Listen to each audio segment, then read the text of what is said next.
قل هل يستوي الذين يعلمون والذين لا يعلمون إنما يتذكر أولو الألباب أشهد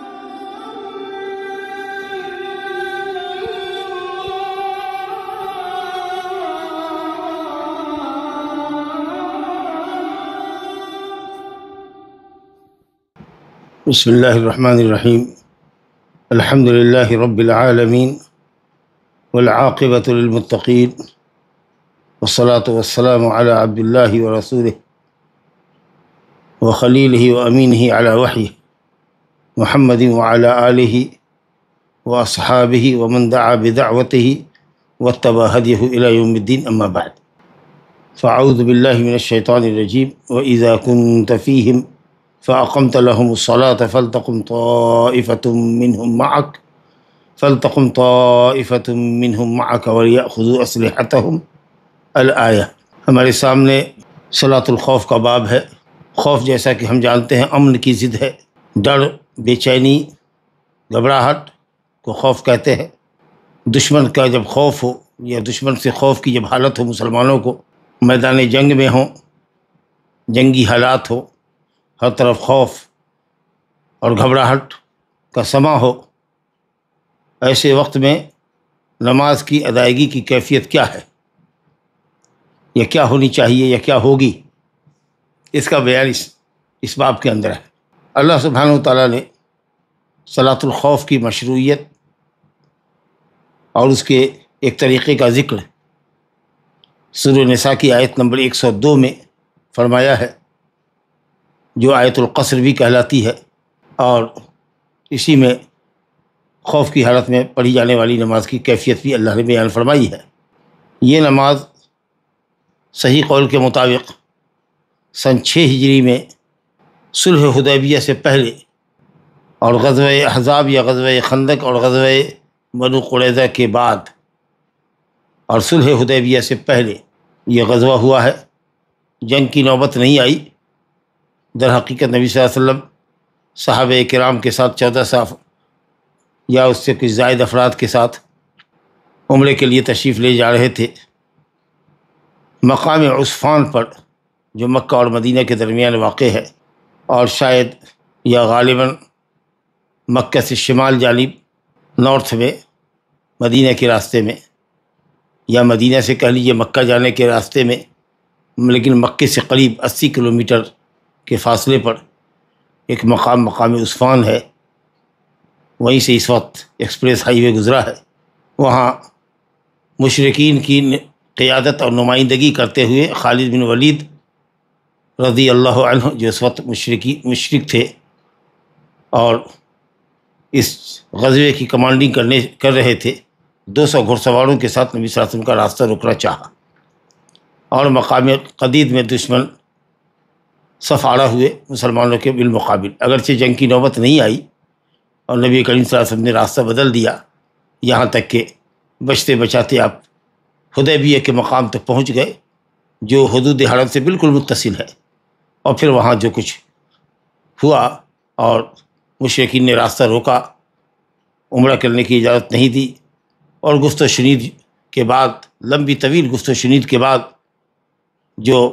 صلح کے معاہدے طے ہوئے اور اس کی جو شقیں طے ہوئی، وہ سب آپ کو معلوم ہے۔ اس وقت ان کی تفصیل کا موقع بھی نہیں ہے، ضمناً بات آ گئی ہے۔ تو صلح حدیبیہ سے پہلے گویا کہ جب آپ عمرے کے لیے تشریف لے جا رہے تھے سن 6 ہجری میں، تو مقام عصفان پہ یہ واقعہ ہوا، غزوہ ہوا، لیکن جنگ کی نوبت نہیں آئی۔ جیسا کہ میں نے عرض کیا، مشرکین کے دستے کی نمائندگی کر رہے تھے یا قیادت کر رہے تھے خالد بن ولید۔ یہی نبی صلی اللہ علیہ وسلم نے پہلی مرتبہ صلاۃ الخوف پڑھی تھی۔ مشرکین نے ظہر کی نماز میں دیکھا کہ صحابہ سجدے میں ہوتے ہیں، کاش کہ ہم اس غفلت کے وقت کا فائدہ اٹھاتے، اور یہ بارگی مسلمان جب سجدے میں ہوتے ہیں تو ٹوٹ پڑتے ان پر۔ لیکن چلو، افسوس تو ہوا ان کو اس موقع کے فراموش کرنے کا، اور انہوں نے سوچا کہ اب جو نماز ان کی آنے والی ہے، عصر کی نماز، جو ان کی جانوں سے، ان کے بال بچوں کی جانوں سے زیادہ عزیز ہے، عصر کی نماز میں ہم اس موقع کو ہاتھ سے جانے نہیں دیں گے۔ اللہ کی شان، اسی درمیان میں ظہر و عصر کے درمیان یہ سورہ نساء کی آیت نمبر 102 اتر گئی، اور خوف کی حالت میں جب دشمن سامنے ہو یا دشمن غیر سمت میں ہو، قبلہ کے علاوہ سمت میں ہو، تو کیا شکل ہونی چاہیے نماز کی، جس سے نماز بھی وقت پہ ادا ہو جائے اور جماعت سے ادا ہو جائے، اور دشمنوں سے حفاظت کی اہم مصلحت بھی پوری ہو۔ دونوں مصلحتوں کی تحقیق کے لیے اور حصول یابی کے لیے اللہ رب العالمین نے صلاۃ الخوف کو مشروع فرمایا۔ تو یہ پہلا موقع تھا اور مشرکین ہاتھ ملتے رہ گئے۔ بہرحال تو یہ جو صلاۃ الخوف کی مشروعیت ہے، یہ در حقیقت اللہ سبحانہ وتعالیٰ کی طرف سے اپنے بندوں پر تخفیف اور رحمت ہے۔ وقت پہ اور جماعت سے نماز ادا کرنے کی مصلحت کے ساتھ ساتھ دشمنوں سے بچاؤ کا بھی بہت خیال رکھا گیا ہے، اور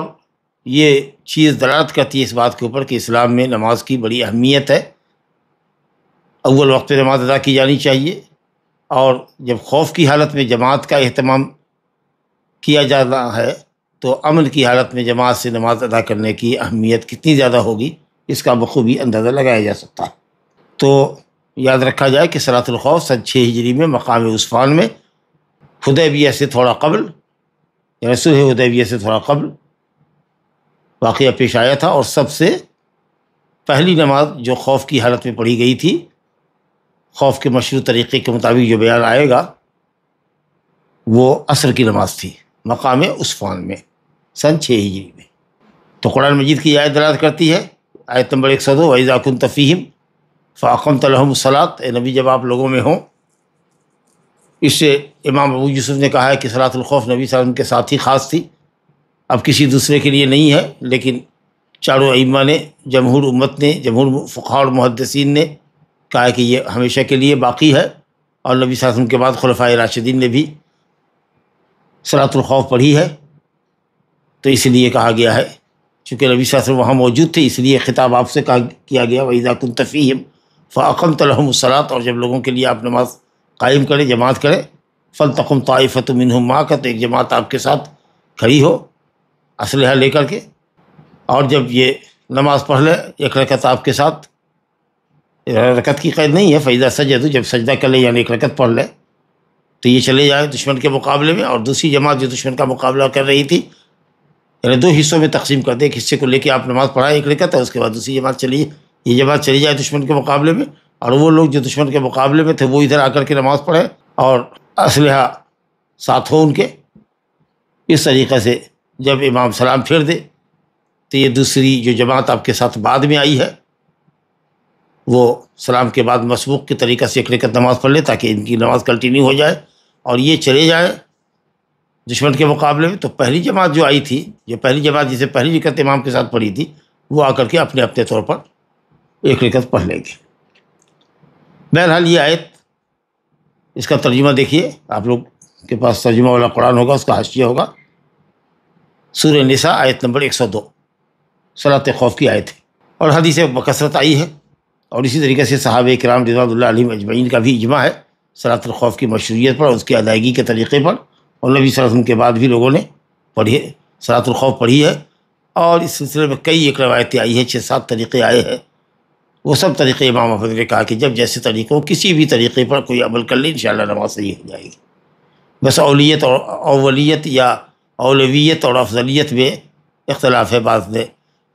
کوئی ایک شکل اختیار کی ہے، کسی دوسرے نے دوسری شکل اختیار کی ہے، لیکن انشاءاللہ تعالیٰ وہ سب شکلیں مختلف حالتوں میں جائز ہیں۔ اب کچھ شکلیں جو حدیث کی روشنی میں ہمارے ہاں جو حدیثیں ہیں بلوغ المرام میں، اس کی روشنی میں صلاۃ الخوف کی بعض کیفیتیں آپ کے سامنے پیش کی جاتی ہیں۔ چنانچہ اس باب صلاۃ الخوف کی پہلی حدیث ہے، عن صالح بن خوات عمن صلی مع رسول اللہ صلی اللہ علیہ وسلم یوم ذات الرقاع صلاۃ الخوف ان طائفة صلت معه وطائفة وجاه العدو فصلى بالذين معه ركعة ثم ثبت قائما وأتموا لأنفسهم ثم انصرفوا فصفوا وجاه العدو وجاءت طائفة أخرى فصلى بهم الركعة التي بقيت ثم ثبت جالسا وأتموا لأنفسهم ثم سلم به، متفق علیہ، وهذا لفظ مسلم۔ ووقع فی المعرفۃ لابن مندہ عن صالح بن خوات عن ابیہ. پہلی حدیث صالح بن خوات سے. صالح یہ تابعی ہے، ثقہ ہے، اور ان کے والد خوات صحابی ہے. تو صالح بن خوات روایت کرتے اس شخص سے جس نے رسول اللہ صلی اللہ علیہ وسلم کے ساتھ نماز پڑھی غزوہ ذات الرقاع کے دن، صلاۃ خوف. جن لوگوں نے ذات الرقاع غزوہ ذات الرقاع کے دن صلاۃ الخوف نبی صلی اللہ علیہ وسلم کے ساتھ پڑھی، ان میں سے ایک شخص سے صالح بن خوات روایت کرتے. اب یہاں صحابی مبہم ہے، صالح بن خوات تو تابعی ہیں، کون صاحب تھے؟ لیکن دوسری روایت جو آئی ہے مسلم ہی میں، وہاں روایت ہے کہ وہ سہل بن ابی حثمہ تھے. لا الہ الا اللہ. سہل بن ابی حثمہ، یہ مسلم کی روایت ہے. اور ابن مندہ نے معرفت الصحابہ میں یہ اس حدیث کا ذکر کیا ہے صالح بن خوات سے، جس کی طرف حافظ ابن حجر نے اشارہ کیا ہے. ووقع فی المعرفۃ لابن مندہ، امام ابن مندہ کی کتاب معرفت الصحابہ میں جو صالح بن خوات کی روایت ہے، اس میں صالح بن خوات اپنے والد خوات سے روایت کرتے ہیں، اور خوات صحابی ہیں. تو دو آدمی کے نام کی وضاحت ہو گئی. اب کچھ کہتے ہیں کہ مسلم کی روایت کو ترجیح دیں گے کہ سہل بن ابی حثمہ تھے، اور کچھ لوگ کہتے ہیں کہ صالح کے والد خوات تھے. کوئی حرج نہیں ہے. اصل میں جن لوگوں نے کہا ہے کہ خوات تھے وہ یہ کہتے ہیں کہ صاحب یہ جنگ میں شریک تھے، احد کی جنگ سے یہ شریک ہوئے ہیں. اور سہل بن ابی حثمہ جو تھے وہ اس وقت 7-8 سال کے تھے یا اس سے بھی چھوٹی عمر کے، تو بھلا وہ کیسے غزوے میں شریک ہو سکتے ہیں؟ تو ممکن ہے کہ صالح بن خوات سے سہل بن ابی حثمہ نے روایت کی ہو، اور سہل بن ابی حثمہ نے اس سے روایت کی ہو جو نبی صلی اللہ علیہ وسلم کے ساتھ غزوہ ذات الرقاع میں جو سن 7 ہجری میں ہوا شریک رہے ہو. تو اس طریقے سے آپ کہہ سکتے ہیں کہ مرسل صحابی صالح بن خوات نے روایت کیا سہل بن ابی حثمہ سے، حالانکہ سہل بن ابی حثمہ اپنی صغر سنی کی وجہ سے جنگ میں نہیں تھے، تو انہوں نے کسی دوسرے صحابی سے روایت کیا ہوگا. تو صحابی کی مرسل روایت حجت ہوتی ہے اس لحاظ سے بھی. اور چونکہ صحیح مسلم کی یہ روایت ہے، اس لیے امام مسلم اور دوسرے لوگوں نے کہا ہے کہ صالح بن خوات نے جس سے روایت کیا ہے اس کا نام جو سہل بن ابی حثمہ آیا ہے وہ زیادہ صحیح ہے. اور کچھ لوگوں نے کہا کہ نہیں، خوات تھے. بہرحال ممکن ہے کہ صالح بن خوات نے اپنے والد خوات سے بھی روایت کیا ہو اور سہل بن ابی حثمہ سے روایت کیا ہو، اور سہل بن حثمہ نے کسی بڑے صحابی سے روایت کیا ہو جو غزوہ عثمان میں شریک رہے ہوں. بہرحال یہ توجیہ اچھی ہے کہ دونوں سے انہوں نے روایت کیا ہو، لہٰذا کوئی اختلاف نہیں ہے. دونوں ہی حالت میں حدیث ہمارے لیے قابل حجت ہے اور کہیں کوئی کلام نہیں ہے. کیونکہ اگر صالح بن خوات صالح بن حثمہ سے روایت کرتے ہیں اور صالح بن حثمہ نے کسی بڑے صحابی سے سنا ہوگا تو مرسل صحابی ہے، وہ بھی حجت ہے. اور اگر صالح بن خوات نے اپنے والد سے روایت کیا ہے، جیسا کہ حافظ ابن حجر اس طرف گئے ہیں اور اس کو انہوں نے راجح کیا ہے کہ صالح نے اپنے والد خوات سے روایت کیا نبی ہے، تو یہ بھی ٹھیک ہے. بہرحال حدیث کا مطلب کیا ہے کہ نبی صلی اللہ علیہ وسلم نے غزوہ ذات الرقاع میں صلاۃ الخوف پڑھی. یہ غزوہ ذات الرقاع خیبر کے بعد ہے، اور یمامہ کے علاقے میں، نجد کے علاقے میں جو نجد حجاز ہے اس میں، ایک تو نجد عراق ہے جو فتنے کی سرزمین ہے جہاں سے فتنے نمودار ہوں گے، وہ نہیں، یمامہ کے علاقے میں ریاض سے 100 کلومیٹر پورب اور دکن کی طرف جو بالائی حصہ ہے اس کو نجد کہتے ہیں، وہیں غزوہ ذات الرقاع ہوا تھا. اور اس کو اس لیے کہتے ہیں کہ رقاع کی جمع ہے، پٹی باندھی تھی صحابہ کرام نے کنکریوں میں پاؤں ٹکرانے کی وجہ سے، یہ قدم زخمی ہو گئے تھے، ناخن نکل گئے تھے، تو ایک طرح سے پٹی لگانے کے طریقے سے کپڑے انہوں نے اپنے پاؤں کے ناخنوں پر باندھ رکھے تھے، اس کو غزوہ ذات الرقاع کہتے ہیں. تو یہ صلاۃ الخوف وہاں آپ نے پڑھی. حالانکہ ہم پہلے بتا چکے ہیں کہ صلاۃ الخوف کی مشروعیت سن 6 ہجری میں ہی ہو چکی ہے، غزوہ عثمان میں عمرہ کو جاتے ہوئے اور حدیبیہ سے پہلے، یہ 1 سال کے بعد کا واقعہ ہے. تو اسے یہ نہیں سمجھنا چاہیے کہ غزوہ ذات الرقاع پہلا غزوہ ہے جس کے اندر صلاۃ الخوف مشروع ہے، بلکہ اس سے 1 سال قبل ہی سن 6 ہجری کے اندر ذی القعدہ میں وہ غزوہ آ گیا تھا جب خالد بن ولید راستہ روکنے کے لیے 200 گھڑ سواروں کو لے کر کے آئے تھے. بہرحال یہ واقعہ ہے غزوہ ذات الرقاع کا کہ وہاں نبی صلی اللہ علیہ وسلم نے صلاۃ الخوف پڑھی، اور کیفیت یہ تھی کہ نبی صلی اللہ علیہ وسلم نے صحابہ کو دو گروپ میں تقسیم کیا. ایک گروپ آپ کے ساتھ نماز میں شامل ہوا اور ایک گروپ دشمن کے بالمقابل رہا. اس کا مطلب یہ ہوا کہ دشمن قبلے کے علاوہ سمت میں تھا. اگر قبلہ پچھم ہے تو دشمن پورب رہا ہو، اتر رہا ہو، دکن رہا ہو، کہ اس کا سامنا کرنے کے لیے ایک گروپ کو ادھر چھوڑا آپ نے. تو ایک گروہ آپ کے ساتھ تھا اور ایک گروہ وجاہ العدو اے مقابل العدو دشمن کے مقابل میں تھا. نبی صلی اللہ علیہ وسلم نے اس گروپ کو جو آپ کے ساتھ تھا ایک رکعت نماز پڑھائی، اور دوسری رکعت میں جب آپ کھڑے ہوئے تو آپ کھڑے رہے، اور ان لوگوں نے جو آپ کے پیچھے تھے اپنے طور پر انہوں نے قیام کیا، رکوع کیا، سجدہ کیا، سب کچھ سے فارغ ہو کر کے کنٹینیوسلی دونوں رکعت انہوں نے پڑھی. گویا ایک رکعت امام کے ساتھ، ایک رکعت اپنے طور پر، اور اس کے بعد تحیہ درود کے بعد سلام پھیرا اور یہ گئے. ان کو بھیجا، اور نبی صلی اللہ علیہ وسلم اب تک کھڑے ہوئے ہیں دوسری رکعت میں، ان کا انتظار کر رہے ہیں. جب وہ لوگ آئے دوسری رکعت میں وہ شامل ہوئے. نبی کریم صلی اللہ علیہ وسلم نے تشہد میں انتظار کیا. جب یہ لوگ دوسری رکعت کے لیے اٹھے، قیام کیا، رکوع کیا، سجدہ کیا، تحیات میں بیٹھے، پھر نبی کریم صلی اللہ علیہ وسلم نے ان سب کے ساتھ سلام پھیرا. تو پہلے گروپ کو نبی صلی اللہ علیہ وسلم کے ساتھ تکبیر تحریمہ ملی، اور دوسرے گروپ کو نبی صلی اللہ علیہ وسلم کے ساتھ سلام ملا. یہ تنظیم، یہ نظم و ضبط، اور یہ اسلام کا نظام عدل، کہ اگر ایک گروپ کو تکبیر تحریمہ ملی نبی صلی اللہ علیہ وسلم کے ساتھ تو دوسرے کو تسلیم ملی. یہ طریقہ ہوا. یہ ایک طریقہ ہوا کہ ایک رکعت امام پڑھا دے، اور پھر جو اس کے امام کے پیچھے جو حضرات ہیں، امام دوسری رکعت میں کھڑا ہو اور یہ لوگ اپنے اپنے طور پر ایک رکعت پڑھ کر کے سلام پھیر کر کے چلے جائیں. دوسرا گروپ آئے، وہ دوسری رکعت میں امام کو کھڑا پا رہا ہے، وہ اس کے ساتھ دوسری رکعت میں شامل ہو جو امام کی دوسری ہے اور یہ دوسرے گروپ کی پہلی ہے. امام تحیات میں ان کا انتظار کرے اور یہ لوگ اپنے طور پر ایک رکعت پڑھ کر کے تحیات میں بیٹھے، تحیات درود پڑھنے کے بعد، دعا پڑھنے کے بعد امام کے ساتھ سلام پھیرتے. یہ ایک طریقہ ہوا. دوسرا طریقہ یہاں دیکھیے، علی بن عمر رضی اللہ عنہما قال غزوت مع رسول اللہ صلی اللہ علیہ وسلم قبل نجد. لگتا ہے یہ غزوۃ ذات الرقاع ہے یا کوئی اور دوسرا کوئی غزوہ ہو. نجد ہی کے علاقے میں یہ غزوہ بھی ہوا. فوازینا العدو، ہم نے قابل العدو، دشمن کا مقابلہ کیا، دشمن ہمارے سامنے آیا. فصاففناہم، ہم ان کے مقابلے میں سب وسطہ ہوئے. رسول اللہ صلی اللہ علیہ وسلم نے ہم لوگوں کو نماز پڑھائی. فصلی بنا فقامت طائفۃ معہ واقبلت طائفۃ علی العدو. ایک جماعت آپ کے ساتھ کھڑی ہوئی اور ایک جماعت دشمن کے مقابلے میں کھڑی ہوئی، دشمن کی طرف متوجہ ہوئی، ہتھیار لے کر کے ان کا مقابلہ کر رہی تھی. چنانچہ نبی صلی اللہ علیہ وسلم نے اس گروپ کو جو آپ کے ساتھ کھڑا تھا قیام کیا، رکوع کیا، 2 سجدہ کیا. ثم انصرفوا، ایک رکعت پڑھ کر کے ہی پہلا گروپ لوٹ گیا. پہلی حدیث جو صالح بن خوات کی پڑھی تھی اس میں یہ تھا کہ پہلا گروپ اپنے طور پر ایک رکعت پڑھ کر کے 2 رکعت کنٹینیوسلی مکمل کر کے گیا، یا کہ ایک رکعت پڑھ کر کے ہی لوٹ گیا بغیر سلام پھیرے ہوئے مقابلے میں دشمن کے. اور ان لوگوں کو بھیجا کہ جاؤ نماز پڑھو. وہ لوگ آئے تو نبی صلی اللہ علیہ وسلم نے ان کے ساتھ ایک رکعت نماز پڑھی، 2 سجدہ کر لیا. پھر نبی صلی اللہ علیہ وسلم نے تحیات تشہد پڑھ لیا، سلام پھیر دیا،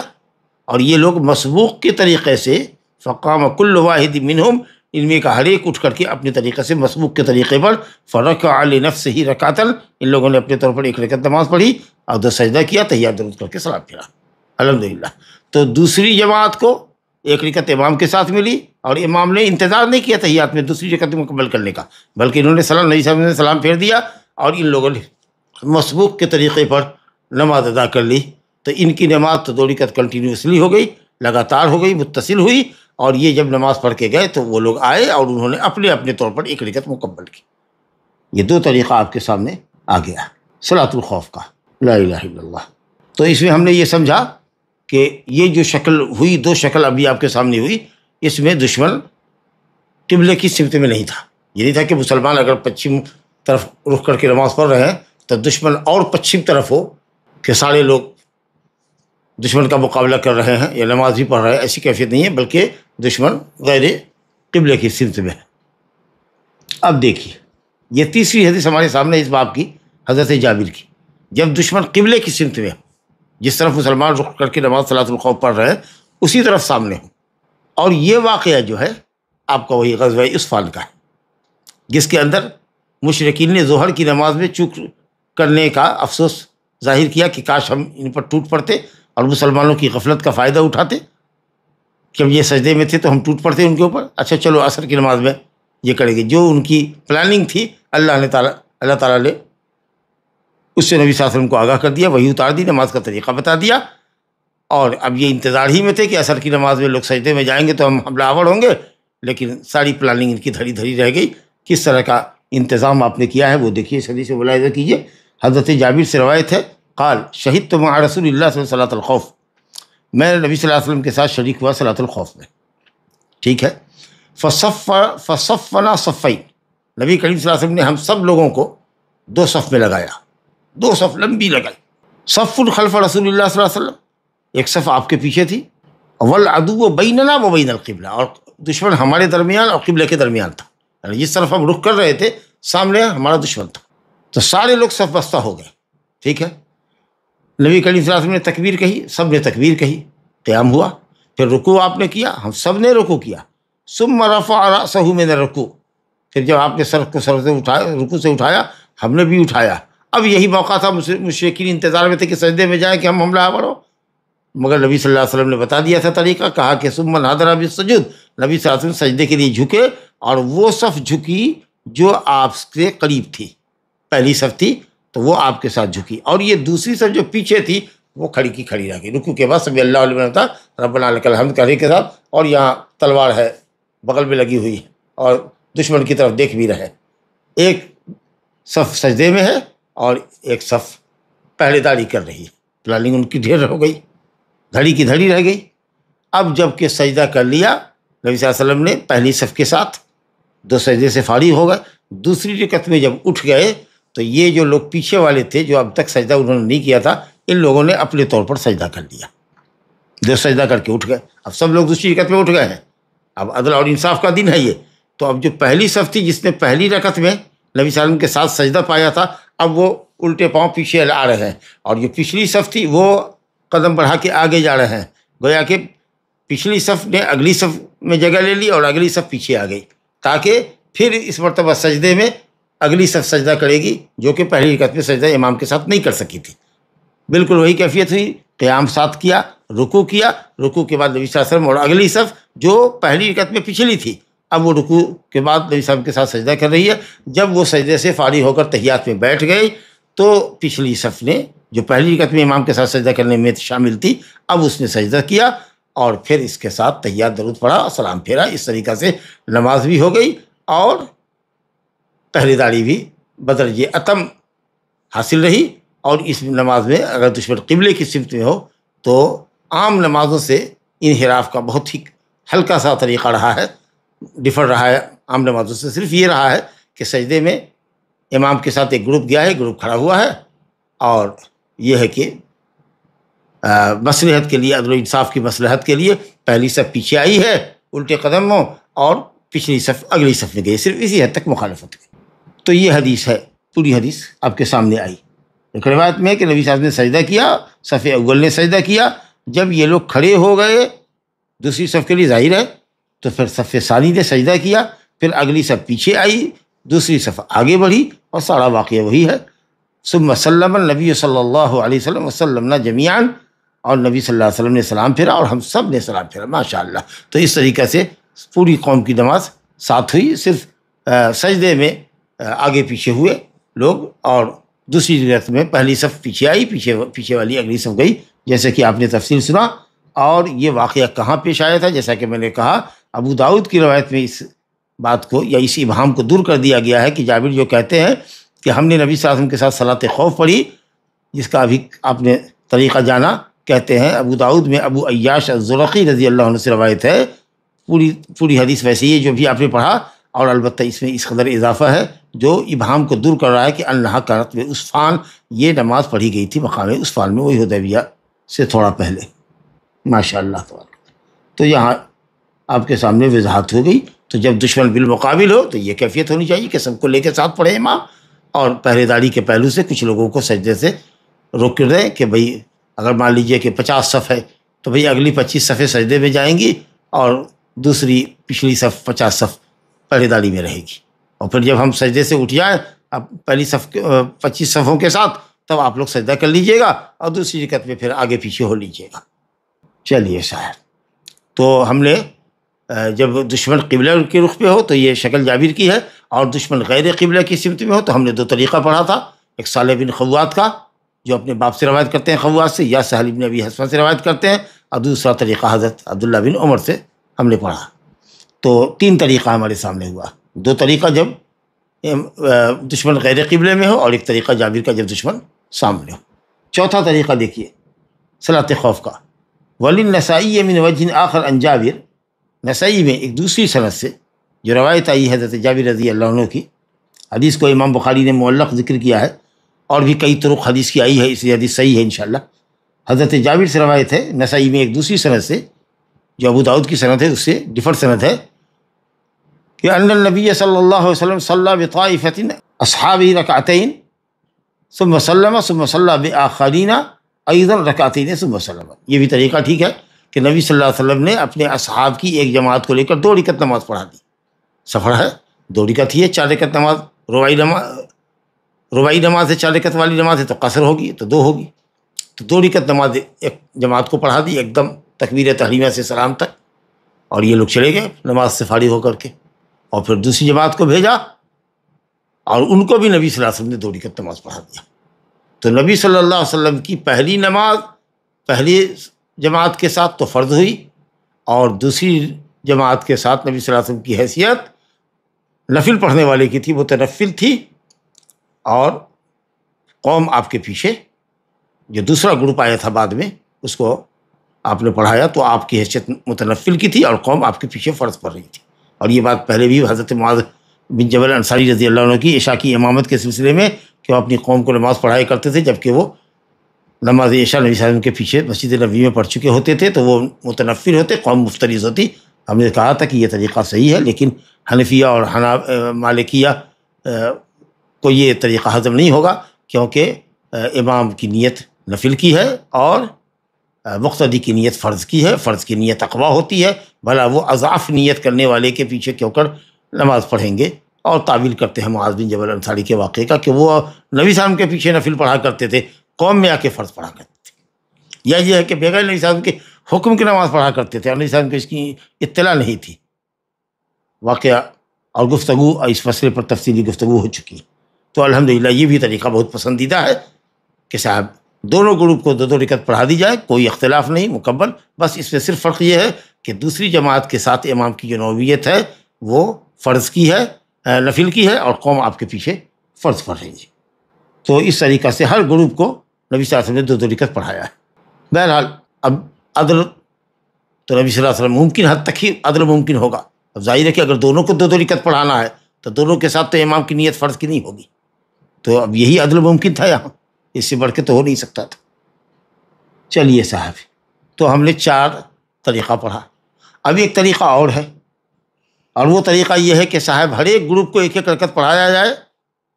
اور بس ایک ہی رکعت پر اکتفا کیا جائے، چلو بھائی 1 رکعت پڑھا جاؤ دشمن کے مقابلے میں، اور دوسرا گروپ آئے وہ امام کے ساتھ 1 رکعت پڑھے، دوسری رکعت میں ملے اور تحیات درود میں امام کے ساتھ سلام پھیر دے، سب کی نماز ایک ہوگی۔ لیکن ائمہ اربعہ نے اس کو قبول نہیں کیا، کہا ہے کہ نبی صلی اللہ علیہ وسلم کے ساتھ 1 رکعت پڑھی تھی، مگر ہر ایک نے اپنے اپنے طور پر 1 رکعت مکمل کی، قضا کی تھی، ایسا کہتے ہیں جمہور۔ کہتے ہیں کہ صلاۃ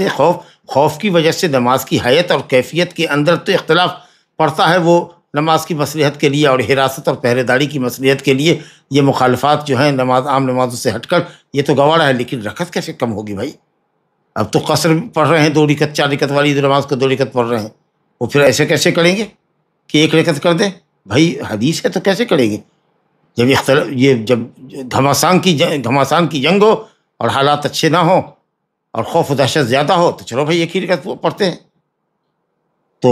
حنابلہ نے بہرحال اس حدیث کو ایک قول ہے کہ صاحب اس حدیث پر بھی عمل کیا جا سکتا ہے، اور جب گھماسان کی جنگ ہو اور رن پڑ رہا ہو سخت تو 1 رکعت پر بھی اکتفا کیا جا سکتا ہے۔ اور یہ کہنا کہ 1 رکعت نبی صلی اللہ علیہ وسلم کے ساتھ نماز پڑھا تھا یہ مطلب ہے، اور ان لوگوں نے اپنے اپنے طور پر 1 رکعت کی قضا کی تھی، یہ تعویل صحیح نہیں ہے، کیونکہ خود اس پر رد خود حدیث کے الفاظ میں موجود ہے۔ چنانچہ عن حذیفہ رضی اللہ عنہ ان النبی صلی اللہ علیہ وسلم صلی فی الخوف بہؤلاء رکعہ وہؤلاء رکعہ ولم یقضوا، رواہ احمد وابو داؤد والنسائی وصححہ ابن حبان ومثلہ عند ابن خزیمہ عن ابن عباس رضی اللہ عنہما۔ حذیفہ رضی اللہ عنہ سے روایت ہے کہ نبی صلی اللہ علیہ وسلم نے صلاۃ خوف ایک گروپ کو ایک رکعت، دوسرے گروپ کو ایک رکعت، ولم یقضوا، اور کسی نے قضا نہیں کی، کسی نے اپنی ایک رکعت کو پورا نہیں کیا بعد میں۔ جی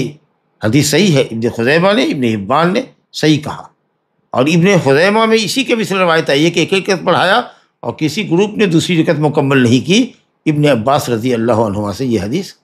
منقول ہے۔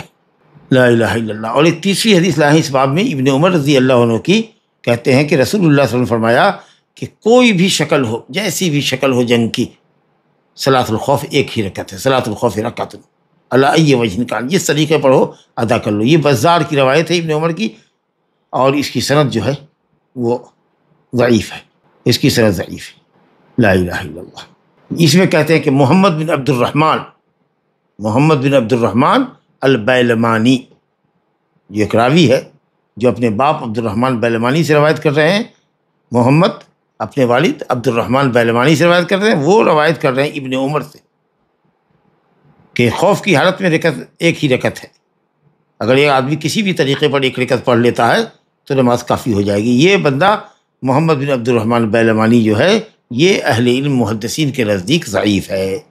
بلکہ اہل علم نے کہا کہ یہ منکر الحدیث ہے۔ ابو حاتم نے، امام بخاری نے، ابو حاتم نے، نسائی نے کہا منکر الحدیث ہے، اس کی حدیث قابل انکار ہے، متروک الحدیث ہے۔ ابن معین، یحییٰ بن معین نے کہا لیس بشیء، کوئی ویلو نہیں اس کی روایت کا۔ لیکن الحمدللہ ثم الحمدللہ مسلم شریف میں باوجود کے کہ ممکن ہے کہ حافظ ابن حجر نے ذکر کیا اس حدیث کو، ابن عمر کی حدیث کو، کہ صلاۃ الخوف کسی بھی حال میں ہو وہ ایک رکعت ہو، حدیث کے ضعف کو واضح کرنے کے لیے بیان کیا ہو، یا جو روایت ہے حذیفہ کی اور ابن عباس کی ابن خزیمہ میں، اور حذیفہ کی روایت احمد ابو داؤد نسائی میں، اس کی تائید بھی لے کر کے آئے ہوں ضعیف حدیث کو۔ لیکن الحمدللہ مسلم میں بھی ایک روایت موجود ہے، اور وہ روایت ہے حضرت عبداللہ بن عباس رضی اللہ عنہ کی کہ اللہ سبحانہ وتعالی نے فرض اللہ تعالی الصلاۃ علی لسان نبیکم فی الحضر اربعا وفی السفر رکعتین وفی الخوف رکعہ، مسلم شریف کی حدیث ہے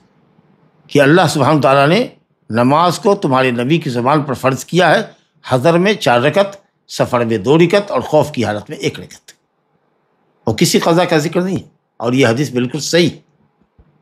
تو اس لیے امام اگر ایک رکعت نماز پڑھا دے اور لوگ چلے جائیں اور قضا نہ کرے تو الحمدللہ نماز ان کی مکمل ہے۔ امام کی 2 رکعت ہوئی، قوم کی 1 رکعت ہوئی۔ یہ 5ویں صفت ہے جو ہم نے یہاں پر پڑھی، اور اس کا فتویٰ ابن عباس نے دیا ہے، ابو ہریرہ رضی اللہ عنہ نے، جابر نے، ابو موسیٰ اشعری نے، تابعین کی بھی ایک جماعت ہے، اور امام احمد رحمۃ اللہ علیہ کا یہ کہنا کہ صلاۃ الخوف کے باب میں جتنی روایتیں ہیں وہ سب کی سب جائز شکلیں ہیں۔ تو الحمدللہ شدت خوف کی حالت میں، یہ آپ اس کو حنابلہ کا ایک قول کہہ لیجئے کہ امام احمد نے کہا کہ تمام شکلیں ہمارے یہاں درست ہیں، یا بعض حنابلہ نے کہا ہے کہ جب شدت خوف کی حالت ہو تو 1 رکعت پر اکتفا کیا جا سکتا ہے۔ ویسے اکثر اہل علم نے، یا کہہ لیجئے کہ صاحب امام مالک نے، امام شافعی نے، امام ابو حنیفہ نے، اور خود امام احمد کے یہاں جو مفتوی قول ہے، جو مشہور قول ہے، وہ یہ ہے کہ صاحب 2 رکعت سے نماز کم نہیں ہو سکتی ہے، عدد رکعات میں کمی نہیں ہوگی، یا خوف اثر انداز نہیں ہوگا رکعت کی تعداد میں۔ اور اس حدیث کو محمول کیا کہ امام کے ساتھ لوگوں نے 1 رکعت پڑھی تھی، دوسری رکعت ان لوگوں نے انفرادی طور پر پڑھی تھی۔ کہتے ہیں کہ یہ تعویل اس لیے ضروری ہے تاکہ جمع بین الادلہ ہو، لیکن یہ تعویل آپ دیکھ رہے ہیں کہ محل نظر ہے، کمزور تعویل ہے، کیونکہ ان کا یہ کہنا کہ لوگوں نے اپنے اپنے طور پر پڑھی تھی، حذیفہ کی روایت میں صراحت ہے کہ انہم لم یقضوا، لوگوں نے نماز قضا نہیں کی، 1 رکعت نہیں پڑھی، پوری نہیں کی، 1 رکعت پڑھی، اکتفا کیا، لہذا نبی صلی اللہ علیہ وسلم کی 2 رکعت تھی۔ اچھا، آپ کو تو آگے روایت بھی ہے یہ ابن عباس سے کہ فقالت للنبی صلی اللہ علیہ وسلم رکعتان ولہم رکعۃ واحدہ، نبی صلی اللہ علیہ وسلم کی 2 رکعت ہوئی اور صحابہ کی 1 رکعت ہوئی۔ تو اب کہاں گئی یہ تعویل کہ لوگوں نے اپنے اپنے طور پر پڑھا تھا؟ اور پھر ابن عباس رضی اللہ عنہ کی جو حدیث ہے صلاۃ الخوف رکعہ، خوف کی حالت میں نماز 1 ہی رکعت ہے، تو پھر کوئی وجہ نہیں ہے کہ آپ یہ تعویل کریں، حدیث کو اس کے ظاہری معنی پر محمول کیجئے، ظاہری دلالت پر محمول کیجئے، اور یہ کہیے کہ افضل شکل یہ ہے کہ 2 رکعت پڑھے پوری قوم، لیکن اگر شدت خوف کی حالت ہو تو 1 رکعت بھی پر بھی اکتفا کیا جا سکتا ہے، یا ایک خوف کی حالت میں، شدت خوف چھوڑیے، خوف کی حالت میں 1 رکعت پر بھی اکتفا کیا جاتا ہے، یا اس حدیث کو شدت خوف پر محمول کر لیجیے، واللہ اعلم۔ چلیے صاحب،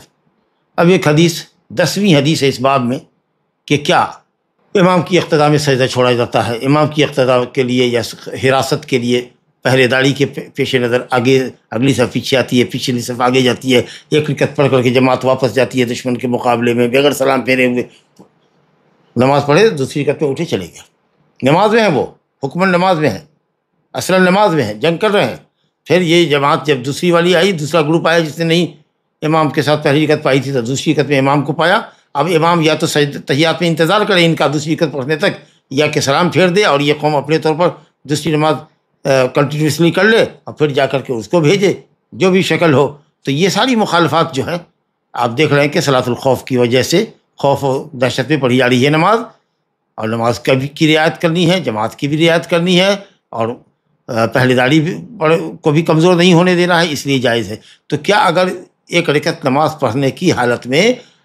ایک ایک رکعت دونوں قوم کے ساتھ پڑھنے کی حالت میں، اگر امام سے کوئی غلطی ہو جائے جس پر سجدہ سہو واجب ہوتا ہے تو کیا سجدہ سہو کرے گا، یا اتنی ساری مخالفات کو اگر درست قرار دے دیا گیا ہے تو امام کی غلطی کو بھی مغتفر کر دیا جائے، درگزر کیا جائے اور سجدہ سہو کی نوبت نہ آئے؟ اس سلسلے میں ایک روایت لے کر آئے ہیں عن ابن عمر مرفوعا، ابن عمر سے مرفوعا روایت نقل ہے کہ لیس فی صلاۃ الخوف سہو، صلاۃ خوف میں سجدہ سہو نہیں۔ دارقطنی روایت کیا ہے باسناد ضعیف سند ہے اس کی، کہتے ہیں کہ اس میں عبد الحمید بن السری بالسین، تو عبد الحمید بن السری ضعیف راوی ہے۔ ابو حاتم نے کہا کہ مجہول ہے۔ عبید اللہ بن عمر سے اس نے روایت کیا ہے، گڑھی ہوئی روایت۔ امام ذہبی نے کہا کہ مجہول میں سے ہے اور اس کی خبر منکر ہوا کرتی ہے۔ بہرحال یہ حدیث جو سجدہ سہو کے سقوط پر دلالت کرتی ہے، آپ نے سمجھ لیا کہ حدیث صحیح نہیں ہے، لیکن بہت سی مخالفات کو صلاۃ الخوف میں، بہت سی اشیاء کے ترک کو آسانی کے پیش نظر اللہ تعالیٰ نے قبول کیا ہے، اور حتیٰ کہ ایک رکعت کے اوپر اکتفا کی حدیث بھی موجود ہے۔ تو سجدہ سہو جو کہ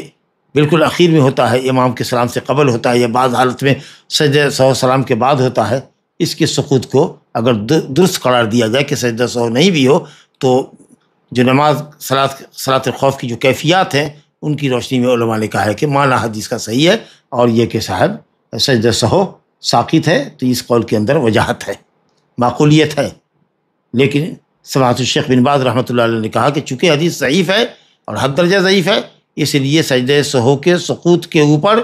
حدیث دلیل نہیں ہوگی، سجدہ سہو کی جو وجوب ہے وہ اپنی جگہ پر باقی رہے گا۔ جتنی تجاوزات ہیں شریعت کی حد تک، جو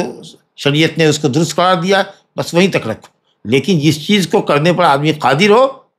اس کو باقی رکھو اپنے اصل کے اوپر۔ لہذا سجدہ سہو کی حدیث اپنی جگہ باقی رہے گی اور امام استطاعت بھر سجدہ سہو کو انجام دے گا۔ ھذا وباللہ التوفیق وصلی اللہ وسلم وبارک علی نبینا محمد وعلی آلہ وصحبہ اجمعین۔ اسی پر صلاۃ الخوف ختم ہوا۔